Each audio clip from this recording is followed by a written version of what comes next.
Hi again, everybody. I'm Chief Meteorologist Jay Bursch back at the Imagination Station. This is Imagine It, along with Carl Nelson as always. And today, some fun with Styrofoam. Exactly. All of us have seen this, dealt with this in shipping products, you name it, but we're going to find out exactly what this is and some of the properties. Exactly. Pretty amazing stuff. We're going to have some fun with Styrofoam. Okay. And you've probably seen this stuff. It's a great insulator because Styrofoam is like a whipped material. It has lots of air pockets inside of it. It's styrene, which is what CD cases are made out of. Okay. Okay. Or even disposable razor handles. Same sort of plastic. But if you whip that with air, you can make a whole different product that is a great insulator. It's a great shock absorber.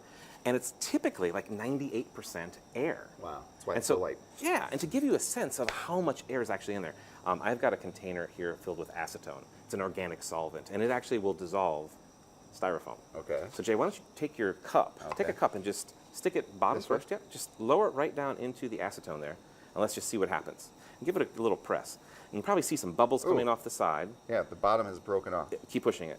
Yeah, where basically the whole thing is going to disappear inside there. Wow. In fact, you can take something like this, like a bar, and it, again, because it's 98% air, it will dissolve very, very quickly. But what if we looked at it from a physics point of view and we applied a lot of atmospheric pressure to the Styrofoam? That's my kind of thing. Right up your thing. Yeah, up my alley. It's a cool thing you can do at home with adult supervision here, right? I got a pressure cooker. Okay. And what I'm going to do is I'm going to add a little bit of water to my pressure cooker. All right. And then some little balls of aluminum foil. And I'm going to throw 4 of those in there. I got 2 in there already. We're making this a platform.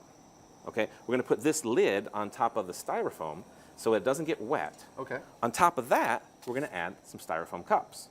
Okay. So we'll just put 2 of them in there, make sure they're not touching one another, and then seal it up. Okay. Right. Now, a pressure cooker works by trapping all that gas inside. So we'll just put this right on the burner right now.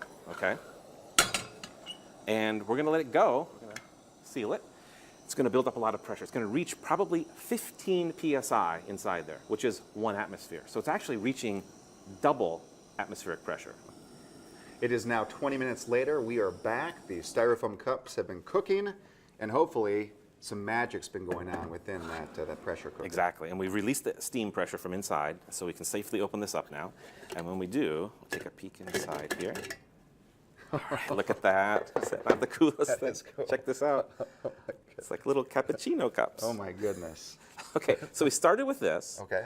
And then by adding 15 pounds per square inch over atmospheric pressure, we can shrink them down to this size, which is really pretty cool. Yeah. And, you know, I have a friend who took a dive expedition underwater, 1.5 miles, and they took a Styrofoam cup like this, and it actually shrunk down to something about this size. Goodness. Okay. So this is pressure cooker. That's normal, and that's this a mile is and a mile half and a below half. the water, the surface. About 3,600 psi. Wow. Okay. Now Titanic, if you took one of these down to Titanic, that's almost 6,000 psi because they're 2.5 miles below the surface of the ocean, to give you some sort of sense. But isn't that crazy? You can change the size of the cup just by using pressure. Awesome. Absolutely. Well, cheers. Let's go to cappuccino. All right, Carl. Thank you very much. For Carl Nelson, I'm meteorologist Jay Bursch. Back. That was